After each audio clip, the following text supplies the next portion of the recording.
Oh, socialist utopia, depending on your perspective. Spoiler alert, you all get executed anyway. So, I'm Daniel, this is Wyatt, and we are about to become political prisoners. So, before you join us in the gulag, you get to enjoy this lovely live stream where we will be talking about our new socialist party, which is made up of two idiot socialists, that being Jagmeet Trudeau and Justin Singh. They have now officially gotten married. I was invited to the wedding. I danced with Klaus Schwab. It was a magical night. We had a great interaction. Then he left me in the morning, and I was heartbroken up about it. So now I'm not on the World Economic Forum uh, bandwagon train anymore. I'm off now. I think they're bad. But other than that, Canada, bye bye country. Your economy is done.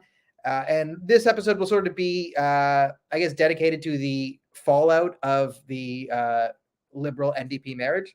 Is that fair to say? And we'll give you some things of what we think it means and what it. I think some of the motivations behind it and what you can expect for the next 3 years.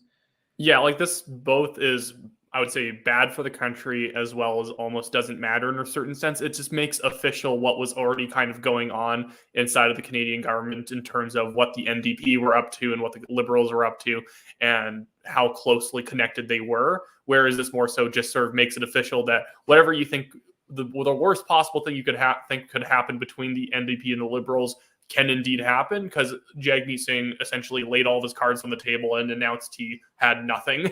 And that's where we're sort of at, where it doesn't matter what Justin Trudeau wants. Jagmeet Singh has declared that he has no power to stop him. Yeah, that's it. I mean, the biggest losers of all of this is the Bloc Québécois. And this is kind of what they get for not, for playing footsie with Justin Trudeau and not being strong opponents and sort of using the power they had and sort of just resting on their laurels. But no one really cares about them because of the Bloc Québécois. I mean, there's a lot. There's a lot that kind of happens from this, and you're right that it's not a huge development in a lot of other ways.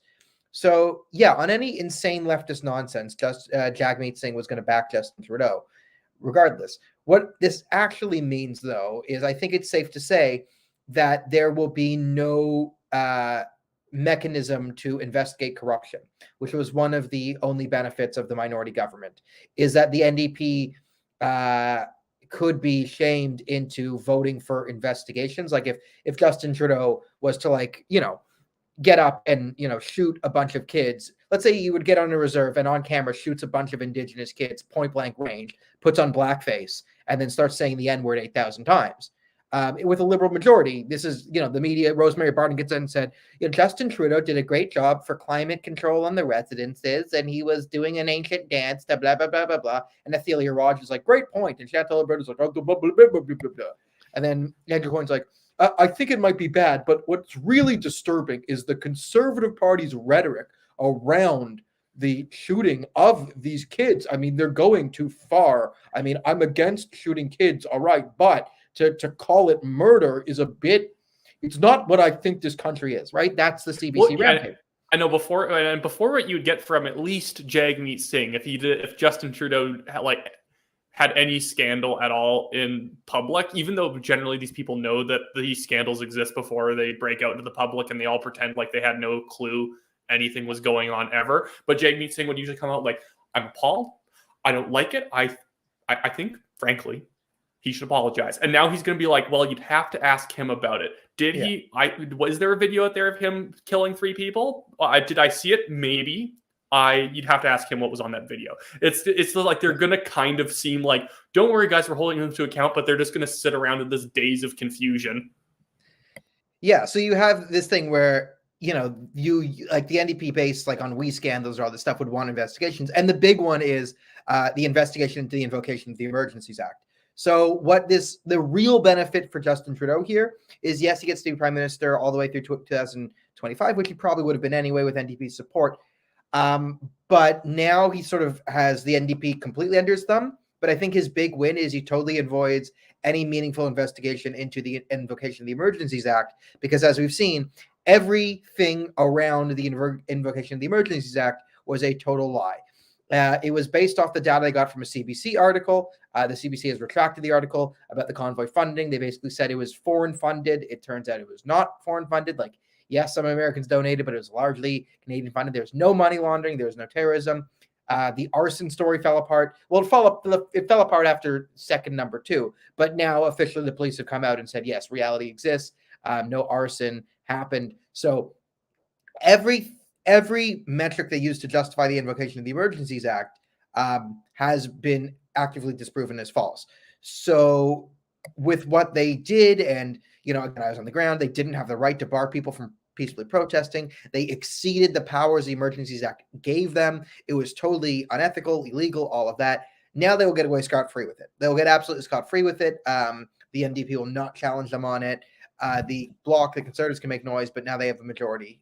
So they can basically steal your money and beat up random civilians inside a red zone and no consequences. And I think with this, the main motivation for the NDP doing almost anything is usually money, in the sense that the party is always bankrupt. Like, who knew a bunch of socialists couldn't manage a party's budget and not like actually have at least no debt by the end of a campaign? Who would have thunk it? But usually the NDP avoids elections because they don't think they have the money to go into one and successfully at least defend the ridings that they have. I think this sort of plays into the Freedom Convoy as well, where at least the NDP benefits from Trudeau's bad optics. So even if they're broke, it doesn't matter. They can go into the 2021 election and get seats just because nobody wanted the election, so they'll vote NDP to punish him. To punish Justin Trudeau. But now, because the NDP ended up going in with the Liberals on the Emergencies Act, they're not even optically very different from the Liberals. They kind of ended up just selling. They basically rejected all of the voters that would have gone to the NDP from the Liberals. So now Jagmeet Singh there with no sort of like rhetorical stick to beat Trudeau with, and he doesn't have any money. Yeah, that's another thing. Like, I see people saying, like, is there anything that can happen to trigger an election? Honestly, it's if a bill that proposes a budget fails that triggers an election. But this is basically a pact to support any bill that would trigger a budget. So if this pact holds, I mean, it's not set in stone. The alliance holds up. And I said to Wyatt before we got on air, I was like, who has the heart to tell Jagmeet that dental care and healthcare are provincial matters, not federal? Like, who's going to tell Who's going to tell him? Who's going to tell him that this great big deal is like a provincial matter, not even a federal one? But I think I do have something, like, my counter argument to there is, like, when people talk about jurisdiction, the Freedom Convoy is so stupid. A lot of these measures are provincial and not federal. It's like, well, the way Canada works, especially under Justin Trudeau, is the federal government can wield a giant sledgehammer and basically force the provinces into doing whatever they want. You see this with the carbon tax. You see it with other things. Although Doug Ford just kind of lied down and bent over and took the carbon tax. But you can sort of threaten to withhold different fundings. And especially if you're the Liberal Party and you have the entire media on your side that isn't the National Telegraph, then you can pretty much kind of, I think, strong arm policies that aren't in your jurisdiction through. So it depends, like, how much political capital is Justin Trudeau willing to do to enforce the will of Jagmeet Singh? I don't know. I see it's barely even Jagmeet Singh's will, because Trudeau had always sort of been softly promising that they would do a pharmacare or universal dental care plan anyways. So Jagmeet got like the weakest concession ever in this alliance. I guarantee that Trudeau just told him, we're going to tell you that we're going to do a little bit on pharmacare, so you get to save a little bit of face here, because Jagmeet Singh has nothing to really go on. And like the Liberals could do the smallest move towards pharmacare, and then Jagmeet can pretend somehow he's achieved some small victory here. And I really doubt that they might even do anything on pharmacare other than just sort of have sort of like a rough plan on what they might do. Because again, like you're saying, all they can really do is just give money to the provinces and tell them to use it for pharmacare. And like all kind of leftist policies like this, they'll dump a bunch of money into it, and when provinces fail to spend the money on pharmacare, or if they do and it turns out it just makes drug prices higher, or it just makes it so that there's less drugs to buy because everything's subsidized, well, you're just going to run into a situation where they're just going to justify, well, this is why the program needs more money, not that it just didn't work. But I don't know, to a certain extent, the policy doesn't matter at all. This is purely political between Trudeau and Jagmeet. Yeah, that's absolutely true. I mean, I mean, I think the more interesting things are the political ramifications here. So also, if you want to support us, please like the video, share while we're live. It really helps out with the algorithm, whatever. So if you just push buttons, it will literally save the world and stop the socialist coalition. No, it won't, but it will help us yell at it better. This merger let's talk about the Conservative Party and the PPC and what it does to them. This pretty much guarantees the Conservatives will win in 2025 if they are not complete morons. Now, never put it past any politician to not be a complete moron, or to be a complete whatever that is. If Pierre Poilievre wins the leadership race, it's a 99.999999999% chance he wins the election because,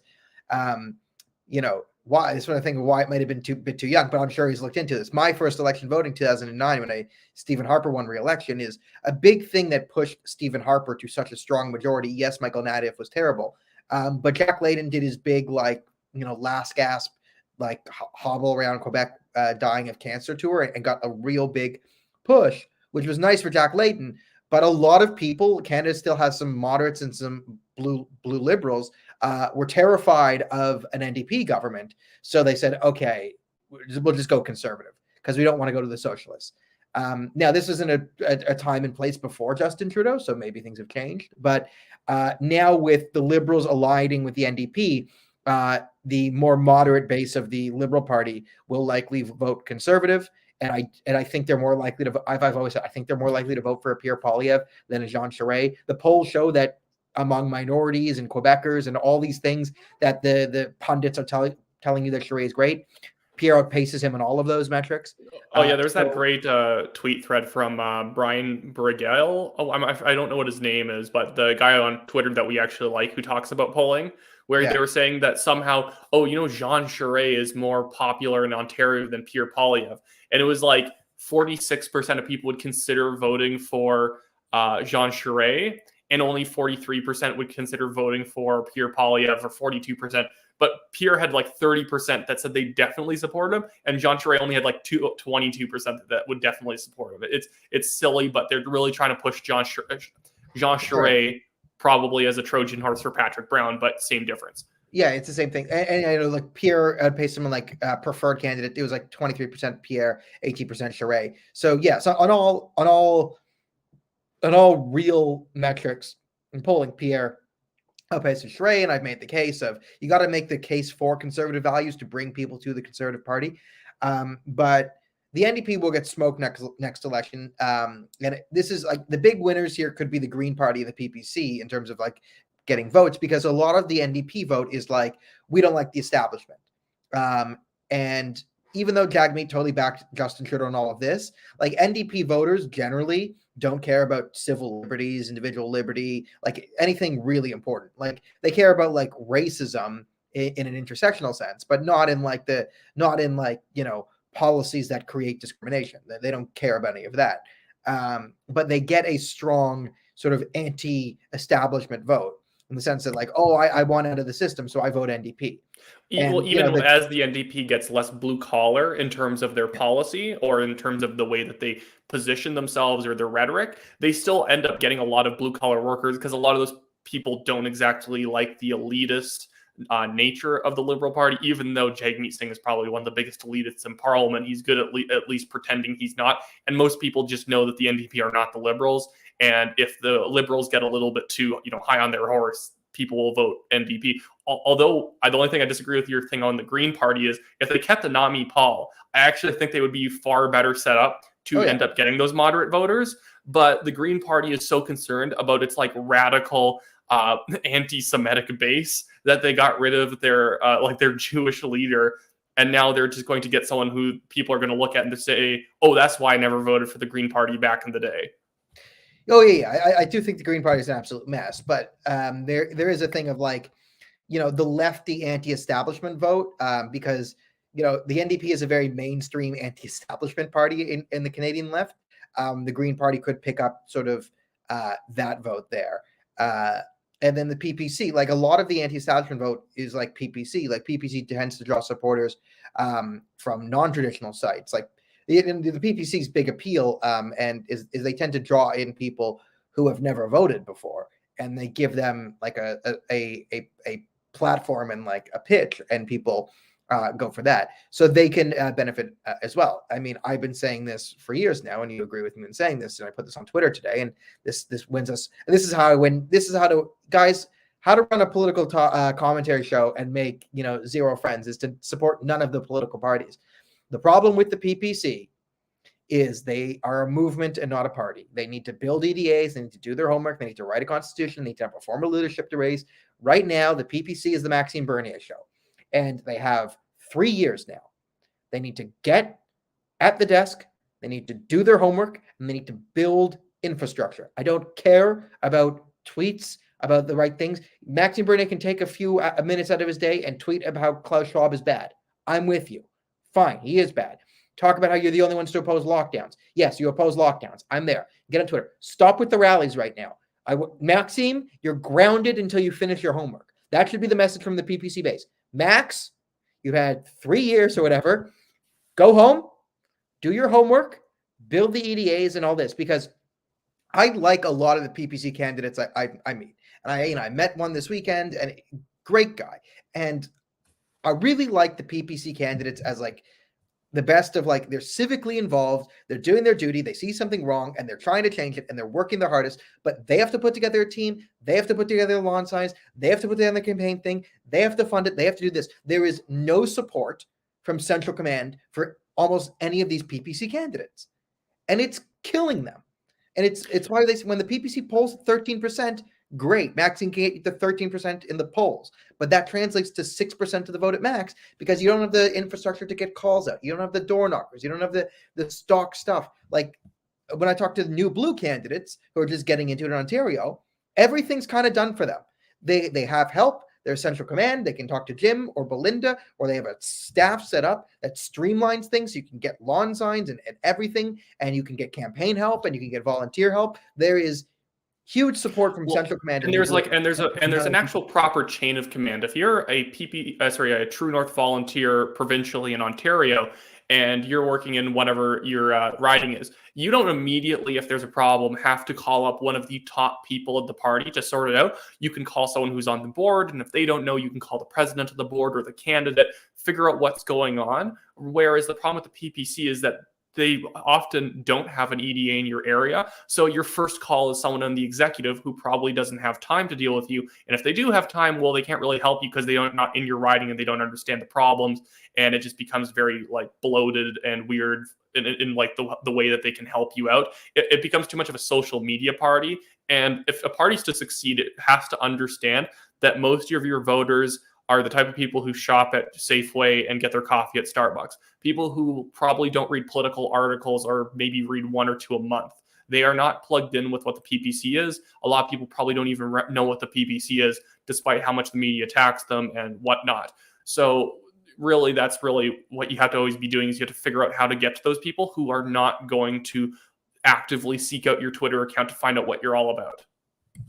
Yeah, exactly. And this is the infrastructure, and this is the traditional party stuff. And like, you know, sometimes it's hard for people in this audience to understand, because you guys are political creatures. You're watching political shows. You're consuming it. It's you know, but I think you can all understand that. Okay, yeah, not like you talk to people in the real world and they're not as informed on these issues as you are, who voluntarily spends your time listening to podcasts about Canadian politics, and we love you for it. Like, why didn't I dedicate our time to informing more people about Canadian politics?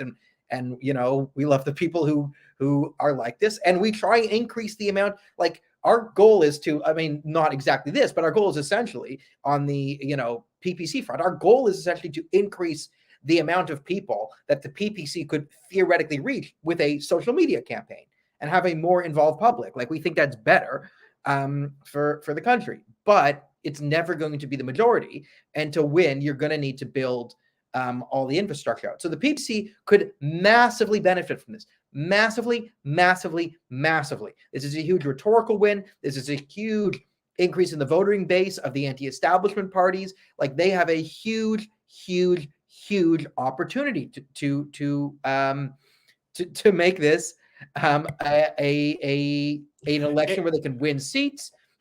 Like the PPC, if you do your homework, you have homework, Maxime.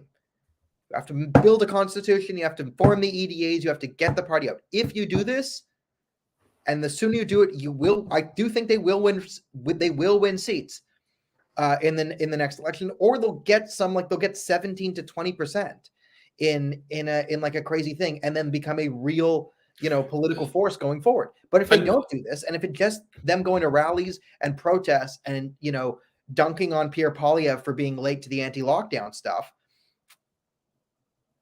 And the problem is you can't be like the contrarian party all the time. Whereas a lot of the time when we talk about politics, you're just saying that whatever this person thinks is stupid. And that's true that you do have to point out when people have bad ideas. But the PPC doesn't really do a good enough job actually explaining what its own ideas are. It tends to be freedom ! And that's good and fine. But you actually have to lay out what does that actually mean in practice.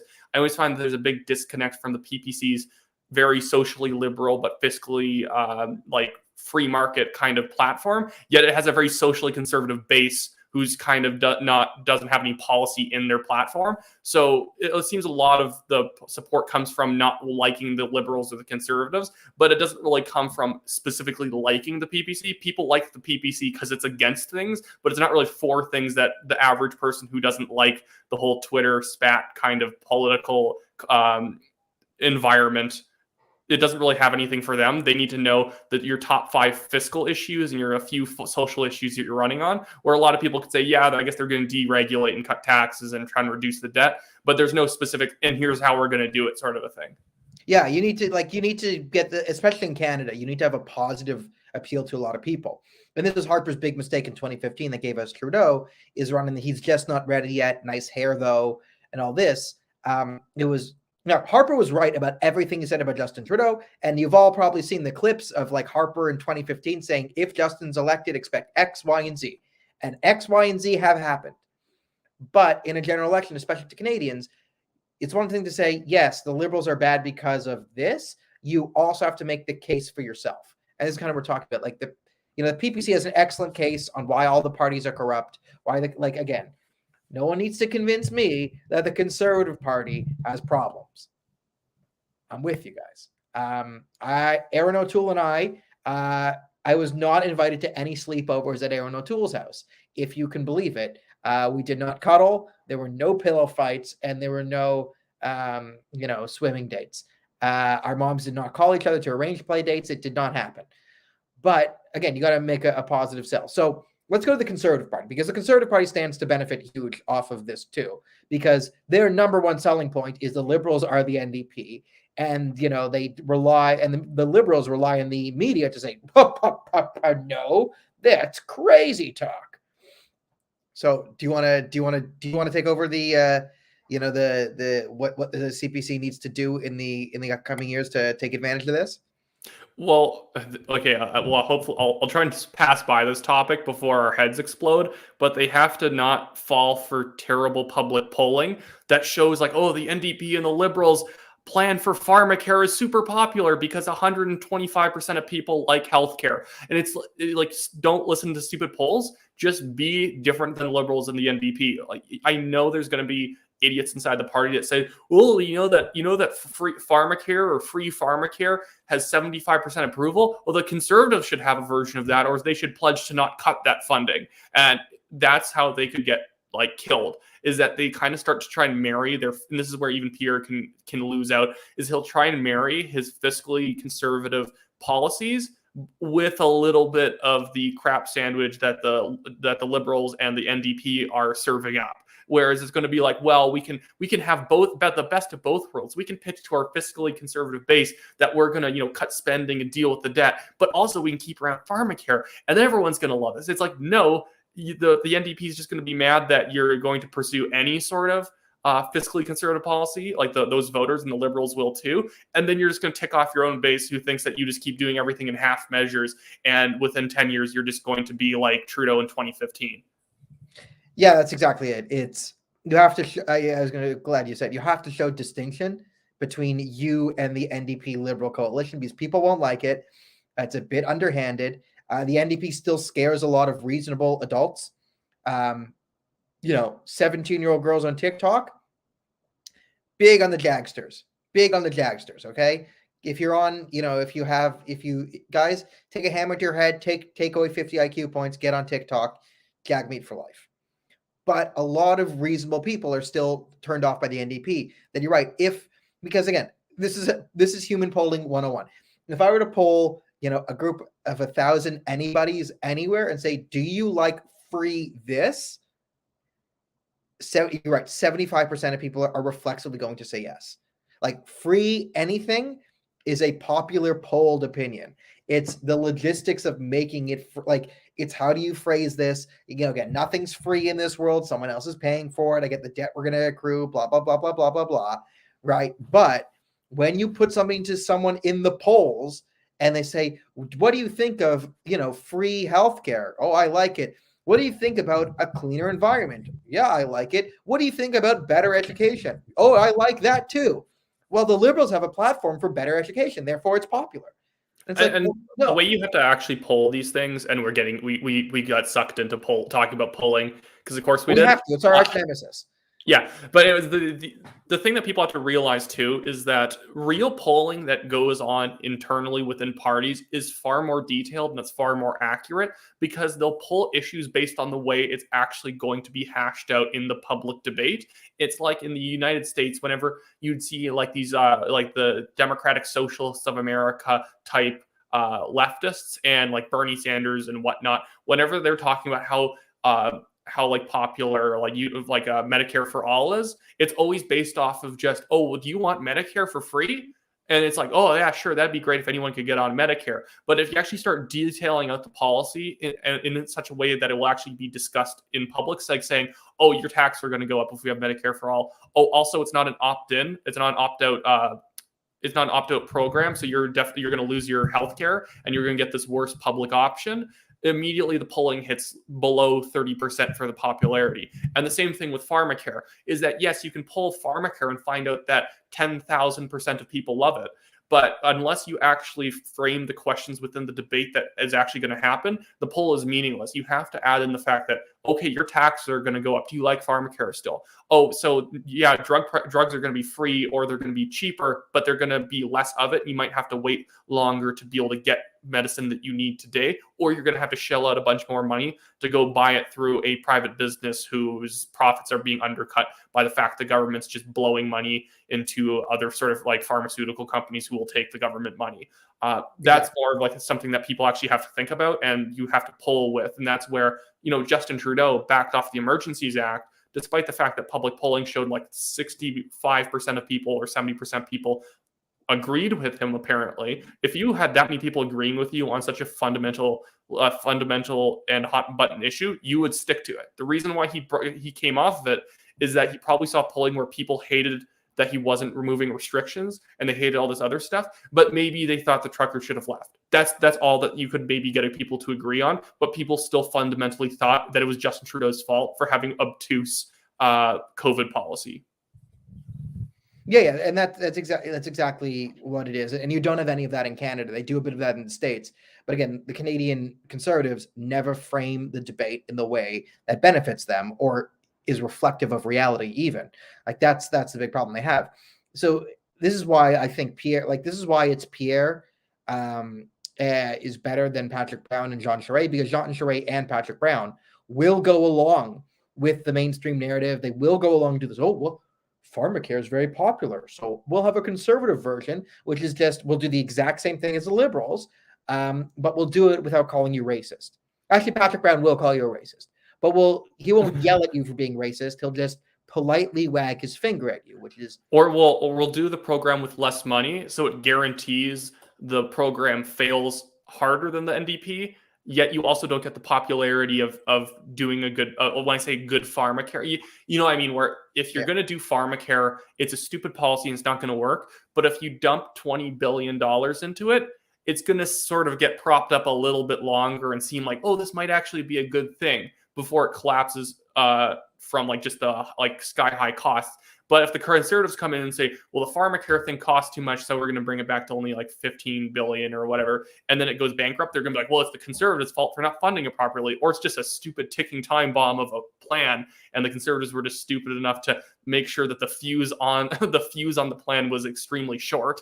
That's the only thing they'll get. But quickly on just to Patrick Brown's campaign, though, I just want to talk about Michelle Rempel a little bit, because I think this did put the nail in. I would never deprive you of this. Yeah, this did put the nail in the coffin that Michelle Rempel is at all any sort of conservative, because the only way that she kind of seemed like, oh, she likes Alberta, she's a great conservative, was that she would be very supportive of the oil and gas industry. Yet she just joined Mr. Carbon Tax's like leadership campaign. Yet you're going to still have people say like, well, remember that time that she was in Parliament and said that Trudeau was an effeminate? What a fantastic MP. Like, she's the worst. She's Chrystia Freeland in a cowboy hat. And I love the fact that she blocked. Yeah. Her greatest moment, though, she did have a great moment back when Bill Morneau was still finance minister, and they were talking about everything needs to gender analysis, and she kept saying, "Did you do a gender-based analysis on the carbon tax?" And he was just waffling like, "Oh, damn it, she's using her powers against." That was hilarious. I'll give Michelle Rempel massive credit for that. That was really funny when she asked Bill Morneau about the gender-based analysis. But then you think of it for 5 seconds, and you realize that Michelle Rempel, if she was in government, would literally probably come up with a gender impact report. And to a certain extent, internally, she actually does care about that. That's the silly thing about her, is that she often will strike out in a sort of a culture war sort of a style against the liberals on something like feminism. But then if you read into her position, even if she kind of owns them, you realize that she actually does value all of these leftist virtues. She just doesn't think that they're modeling them correctly. And that's why she's going with Patrick Brown in this race. Yeah, that's the other thing is like, I mean, I think we have to put up the screenshots of, remember when she apologized for being a white woman? Like, I know, I put that into the article I wrote on her. I love the fact that I never even tweeted the article at her or did anything, but just because she hated the name Chrystia Freeland in a cowboy hat so much, she went out of her way to block me on Twitter. Oh, good for you. That's pretty funny. You didn't even tweet at her, and you're pretty truculent on those things. I used to tweet at her, but there was like weeks since I'd last tweeted at her. I wrote that article, then she found me and like executed me. No more will I be called Chrystia Freeland in a cowboy hat. But I want to maybe go back to Jagmeet Singh a bit, because although we've talked about how let's just do a commercial for us, because like we're I'll put the link in the thing. It's going to. So we put a link in the thing there. Guys, if you want to support us, you can please give to the Give, Send, Go we set up. Wyatt, Neil, and I, we're going down to Bitcoin Miami to cover it. We want to be the only non-Bitcoin related article to cover this, because, again, with the Trudeau-Singh alliance, like, they have absolute power to come after you. And I was on the ground in Ottawa, and I saw what the Bitcoin people are saying about Bitcoin is true. The government cannot touch it. They cannot get after it. So we are going down to learn about what, the new world of finance, how to hide your money from the government, what steps you can take to sort of prevent, the government from getting at your finances. And if you hold any spicy opinions, how to properly take your money. And if you put it in something like, again, if you don't want to trust Bitcoin or crypto or whatever, fine, take your money out of the banks, put it under your mattress, buy gold and silver. But gold and silver, you can't really do transactions with. So we want to learn everything there is to know about this and be able to relay this information to you guys in a more informed way. So we're going to cover the conference like actual news people, and then, expand our repertoire to be able to cover more things. So this is the point of it. It is really expensive though. So if you guys can help us out, just if you give just like $5 to the National Telegraph, if you have it. And we'll definitely do like live streams on the ground and do podcasts on the ground and try and find popular conservative commentators to do videos with and whatnot. So it's going to be Bitcoin, but also not Bitcoin at the same time. And then it also puts all the TNT creators kind of in one room, so we can sort of do more content, not from our own houses on little small boxes, on sort of like StreamYards and whatnot. Yeah. So I say, we just kind of want to learn, because right now we're beginners, and I saw it work. I saw the government try and steal it from people and they couldn't. So we're going to figure out how to do this and if you're investing or whatever, you're getting into it, how to keep your money away from regulators and how to keep it safe, because Trudeau and Jagmeet, they now control the banks and they control this. So, hey, there we go. Let's do it. Now back to our regularly scheduled programming. Thank you everyone for putting up with our rambling. And if you can't give money, well, then you have to like the video and share it right now. That's a free thing you could do. You can push a button, you can like, subscribe, share. tweet It's in tweet your at Michelle viewership Rempel. contract. Like, yeah, if you can't give money right now, you can just tweet Wyatt's article at Michelle Rempel. That's what you can do. That's another way. That's another form of payment. We do accept that as an NFT. Well, NFTs are stupid, but yes. Anyway, so to the Jagmeet, you had a point about the Jagsters. Yeah, like we talked about how the current deal between the Liberals and the NDP is not going to benefit the NDP. It's not going to benefit Jagmeet Singh. Clearly, Jagmeet Singh's just scared of an election, or he just doesn't want to have to do any work while he's in Parliament. So just why not tell the Liberals you're going to support them on every single thing they do? But I just fundamentally, we didn't touch on this. Just how terrible at politics Jagmeet Singh is that I've never sort of seen someone. I don't like the NDP, and I don't like the way that they think or like any of their policies.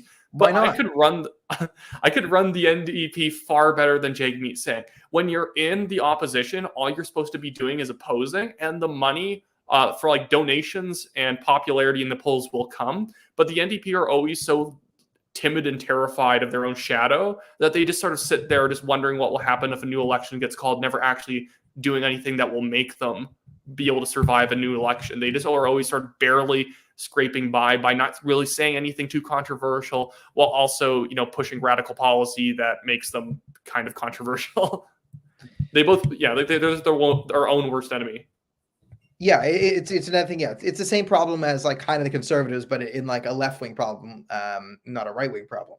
You're right. Like, and it is one of the things that I think I said this. It was after the Andrew Scheer election. Is like, or it was after the most recent one. Maybe like someone asked on my show, like, oh, what can we do to get another election? Like, how do we end this government? I'm like, guys, if you want an election, you have to give the NDP $10 million.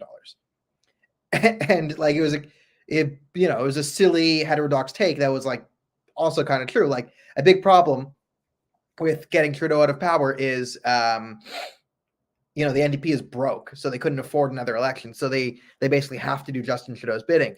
And yeah, this is Jagmeet Singh being bad at money and bad at politics and just bad at life in general by not understanding that if he was hard on Trudeau and if he could raise money by having some pretty good videos of him doing this, like, you're not progressive enough, Justin. You say you're against racism, but how can we trust you when you're in blackface, when you do this, when you're that? Like, that's how you can make money, is do that and send those clips out to donors.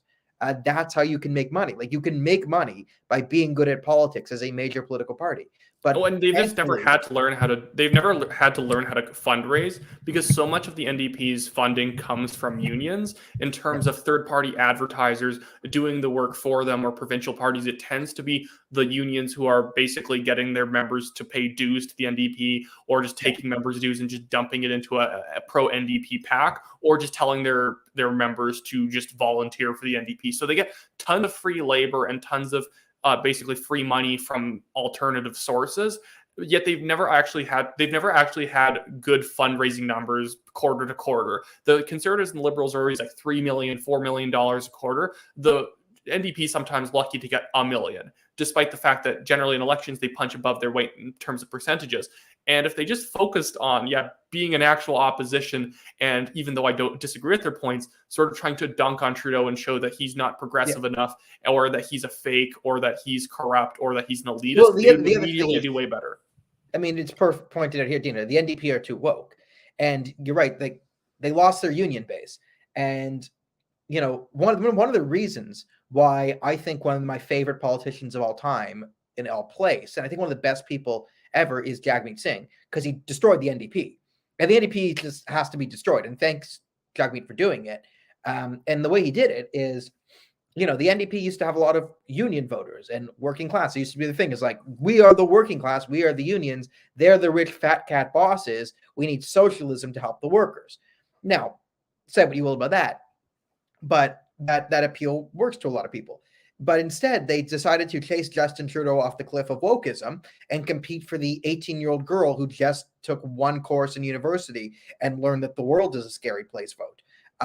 So that's the type of vote they're going for. And this whole intersectional politics thing is like, when you go on, like, Canada is an evil place and white people are bad. Well, a lot of those union workers you're talking about, I know it might scare some people, but a lot of those people are middle class or working class white men.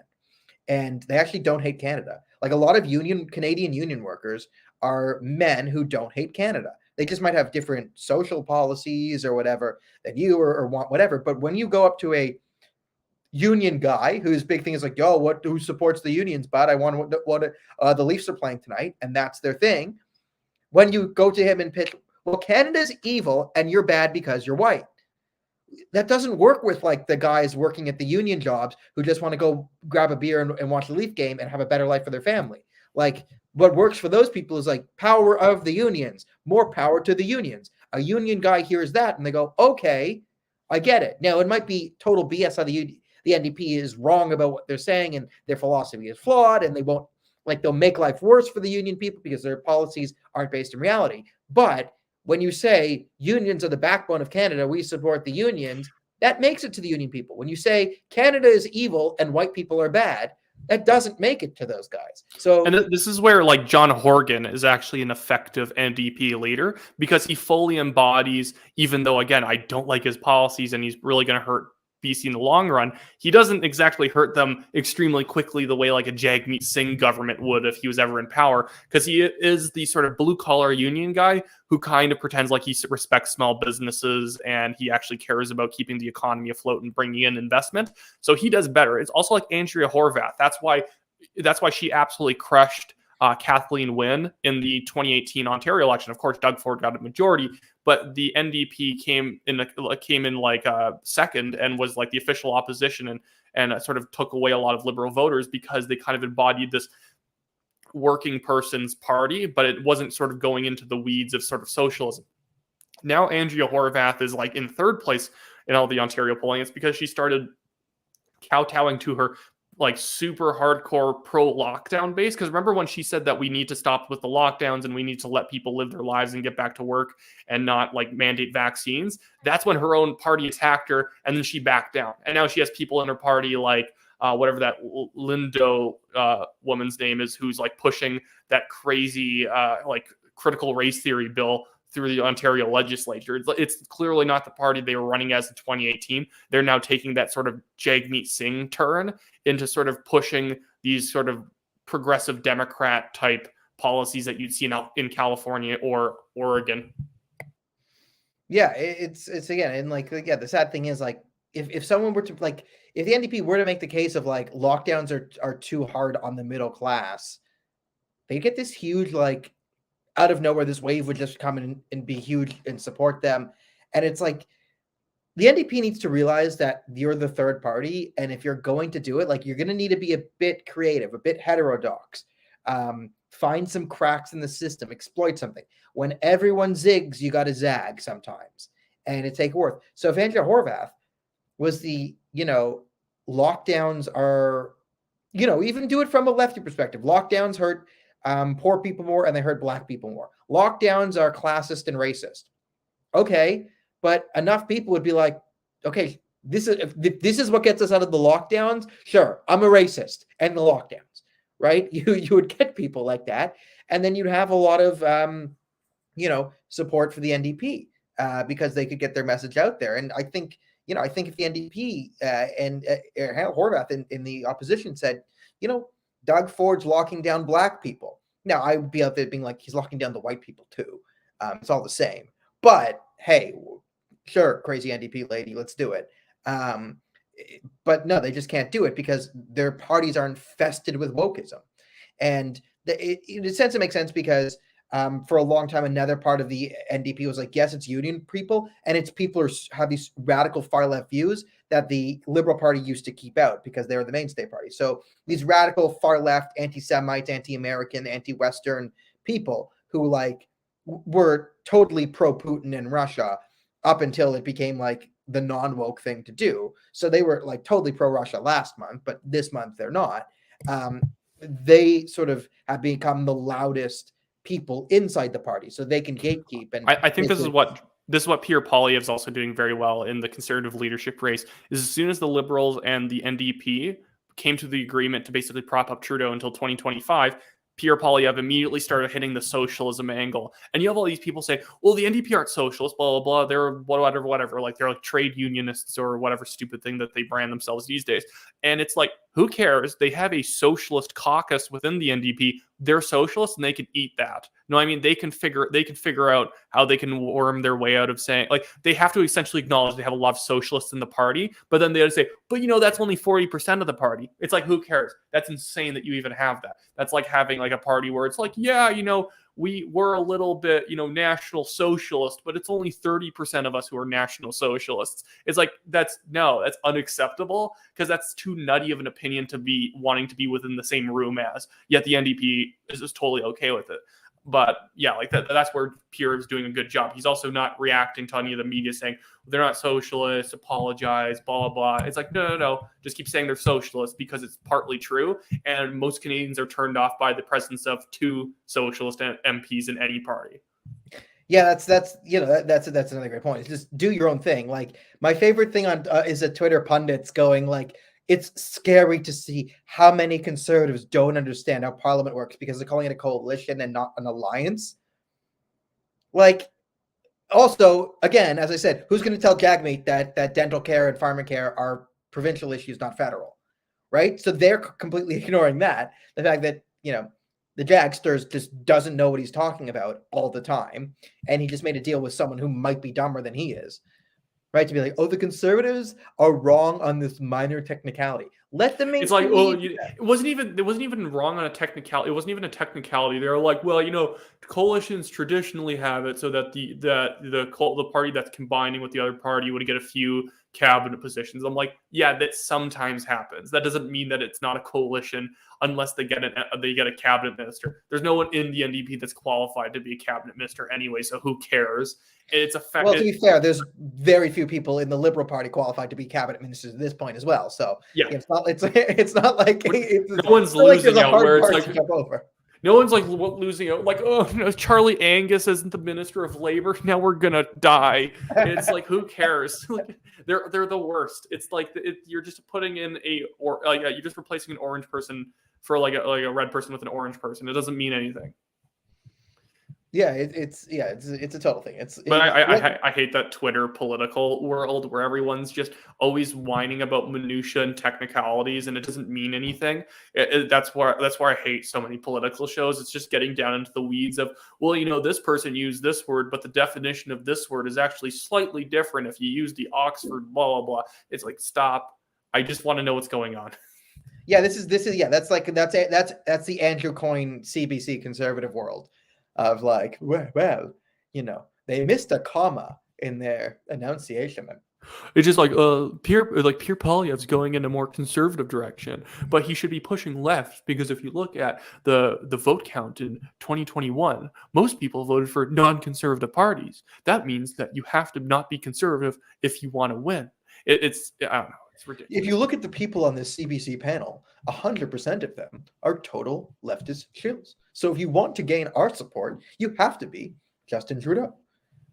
Pierre should, if he is an adult in the race. That's my favorite thing on Andrew Coyne's like, Jean Charest is proving to be the adult in the room and the adult in the race. Oh, your guy literally put on blackface so many times he lost count. Lost count. And not even just like, he did dress up for an Indian night at the thing. No, he did full black regalia, stuffed a banana in his pants to, perform a racial stereotype, and then danced to the day. I was like, daylight come and we want to. He did that in full black makeup with a banana down his pants. He also went to the effort of ripping up his jeans and then painting his legs black too. Yeah, exactly. Full black body paint. So was it to banana pants, full black paint, singing the Day-O song.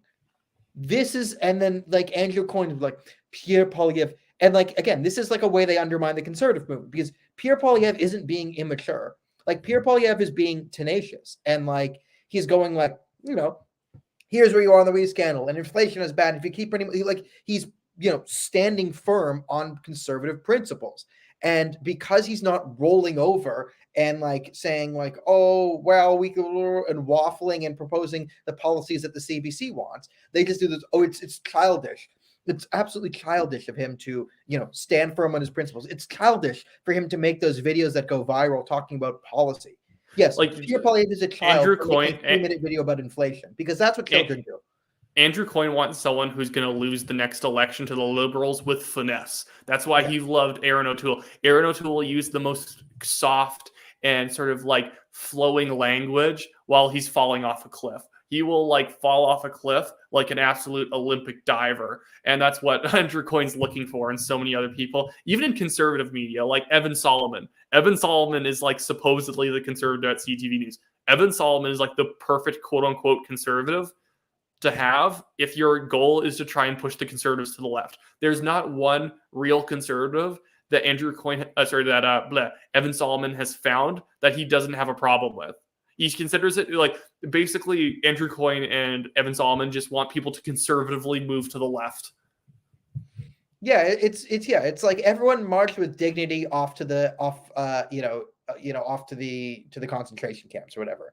Like stepping like, yes, you're about to be executed. Don't fight back. It's a very reserved. It's like the British stiff upper lip. My favorite thing is like, the Nelson column, Admiral Nelson, and like the story on him, like famous admiral in the Napoleonic Wars, is basically he got shot and was like horribly dying, but didn't complain about it. And like when you read the biography of him, and like I'm a big like military history guy. This is what I just love about the Brits is like it doesn't really focus on like the maneuvers of the battle and how brilliant the strategy it was. Like a lot of their time is talked about like, yeah, he was shot like this, but he just didn't complain. And they're just wasn't that Uxbridge? I believe it's Admiral. I'm thinking of a guy who got his leg blown off by like a cannonball during like the Battle of Waterloo. Oh, and that might have been literally there was a quote. There's a quote where like the Duke of Wellington said like my God, sir, you've lost your leg, and he looks down. He's like, oh, so I have. And then they just tied off his leg and then kept it from like him from bleeding out. Yeah, that was him. But like Nelson was a naval battle. Yeah. Admiral Horatio Nelson, I believe. He got shot by a sniper and then like died at sea and just kept everyone calm when like he was dying. He's like, everyone calm down. I'm dying. Stop complaining. Everyone. There's actually this. Sorry, now we're going off into a bit of a different direction. But have you ever seen the movie A Bridge Too Far? No. It's a great movie about the Operation Market Garden in World War II. And at one point, this guy who's playing a British general or sergeant runs across the street in an Arnhem while they're under fire or whatever, because the Germans are sort of like closing in on their positions and whatnot. And the Anthony Hopkins is playing him, and he walks across the street. Runs across the street, and the actual guy, because it was made in the 70s, who was that sergeant, is telling him like, oh, okay, yeah, that was good, but you should have walked slower. We never ran anywhere. You had to walk to sort of show an indifference towards danger, and they just didn't throw it in because they knew if he walked, nobody would believe that actually happened. Yeah, the British, but like this is essentially like I guess where the mentality is just like everyone walk. It's just a war. Like that was one of the crazier things about British military history is like to be a good leader, you just had to like not care about dying. But again, like this is the mentality. Like, I don't know. We got kind of off the track on this analogy, but I'm happy with it. I'm happy. The media wants the Conservative Party to die with dignity or something like that, not win. If you start to win or you start to actually push back hard, it's like, oh, all this incivility. Yeah, be Arthur Curry, Canadian, not Aquaman, even cooler Arthur Curry, the Canadian First World War general, who just said, all of this is stupid. All of your plans are stupid. Let's try and win this thing and be creative and like use our artillery and infantry in a way that makes sense. And that's how Canada was like formed. It was like, this is dumb. These European mindsets are dumb. We're doing it this way because it's better and we're going to win. And that's what sort of Pierre Poilievre needs to do and the Conservative Party needs to do is they need to be like, this is dumb and we're going to win. And if they can do that, that's why I've told people who are sort of close to Leslie Lewis's campaign is that if she wants to win, one, she has to stop just to get rid of the being in favor of the Paris Agreement in her platform, and that'd be fantastic. I'm not even sure if it's in this year's platform, but she should make sure not to run on it. And then she needs to show that she can land punches because she cannot land punches, and that's her only issue. Is that she has good policy, she really connects with the base, and I think she was even polled to be doing the best with women so far in the leadership race. Also, she needs to land a few punches against her opponents or against Justin Trudeau. It can't just sort of be this, well, we all know that Justin Trudeau is not a good leader. It should just be like, he wore blackface. He's a moron. He's clearly not even running the Liberal Party. This is why you should vote for me. Like, there's never a moment. It takes some heterodox positions. Beat Polyev to the punch. Like, maybe because I spent a long time, but like the bank accounts getting frozen. Like, be the Conservative Party out there who's yelling at the banks to, say the people who got their bank accounts marked by this system, unmark them. Like, free Andy Lee. Like, if Leslyn Lewis started getting up there and like went on Andy Lee's show and like said like, no, like I'm the free Andy Lee candidate. What happened during the Emergencies Act was crazy. Like, if she's the one to be seen to drive the party there, they'll all follow her. They'll all have to follow her there. But that's like, again, you're running for leader. And the way people vote for leaders is they say, who would be a good leader? And one of the indications of a good leader to a lot of people, and I think a lot of our audience would agree with this, is if you go somewhere, people follow you. That's the sign of a good leader.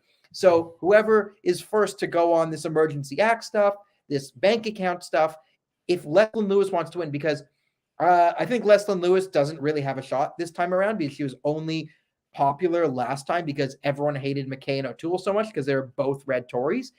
Now with Pierre Poilievre being another conservative option in the race, another popular conservative option in the race, she's not going to be able to get that sort of because I know a lot of the people organizing her were like, I don't want to see McKay, or I don't want to see O'Toole, or I don't want to see one of them. We got to save the party, get Leslyn in. Now she doesn't have that appeal of like, okay. At the very least, if she wants some influence, she has to push hard, especially if she wants Pierre Poilievre to maybe move in her direction on a couple of issues to sort of secure more second place votes for the actual like end of the leadership race. That's really what she should be trying to do here. And maybe she can get a win out of it. Who knows? Very unlikely. But yeah, as a leader, you have to be able to sort of make your own luck. Or so many times with Andrew Scheer, Aaron O'Toole, and even Stephen Harper towards the end, they were really just kind of going along with to the general mood of the country. Like if it shifted slightly more conservative, that's how they were going to perform, if not a little bit less, because they really didn't do themselves any favors.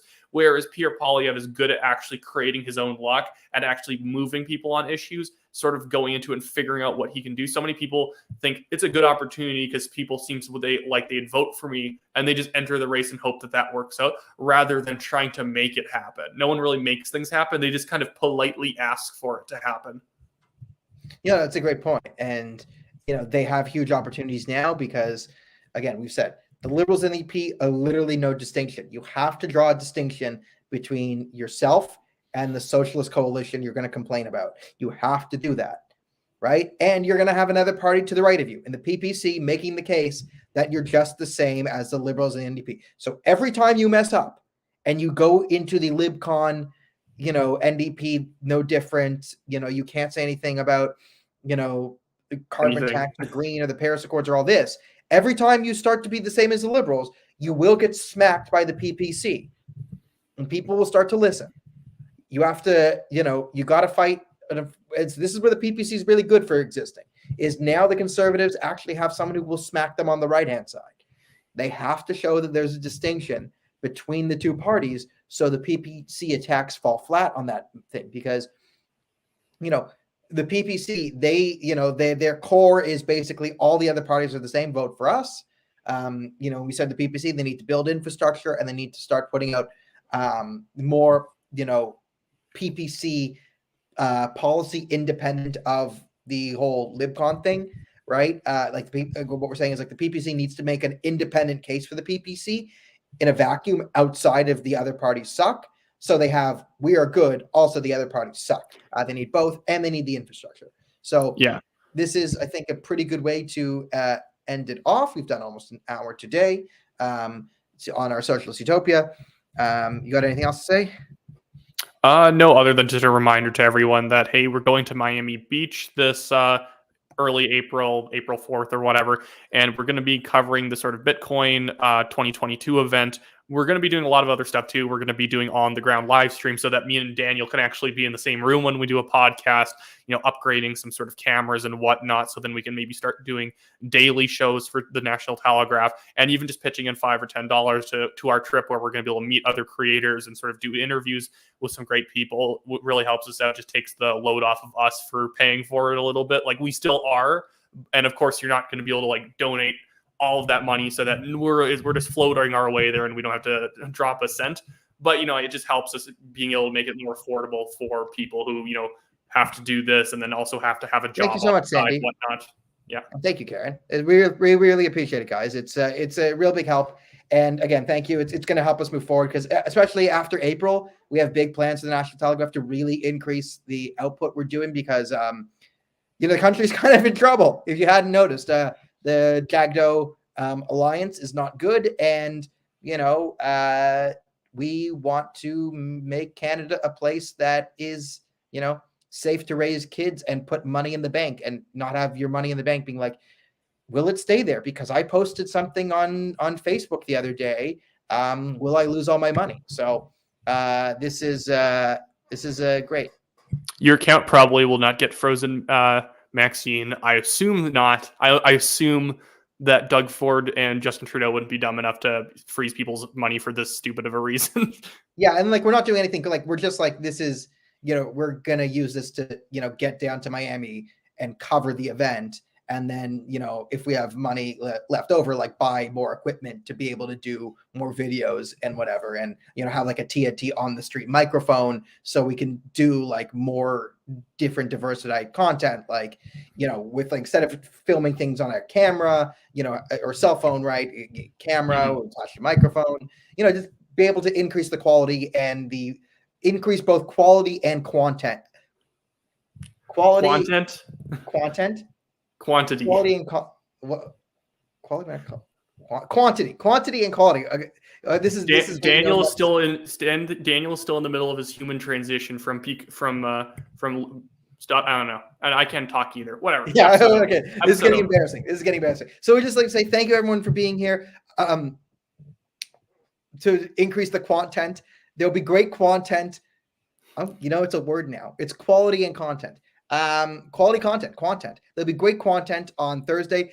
Thursday we'll be bringing Neil on to do sort of a special Bitcoin cryptocurrency, where we are, explain sort of the trip and do sort of finance and everything around what's happened in the trucker convoy and try and sort of do a bit of a preliminary breakdown of what the hell is a NFT and a blockchain, just to give a baseline of what we're doing. So if you're interested in any of that stuff, Thursday we'll do a dedicated live stream to that. So thanks to everyone who was here today. Thanks for watching. Thanks for liking. Thanks for sharing. Thanks for coming to the page, the Facebook, YouTube, wherever you're watching. If you clicked buttons, we really appreciate it. And we will see you all on Thursday for some great content. I like that one.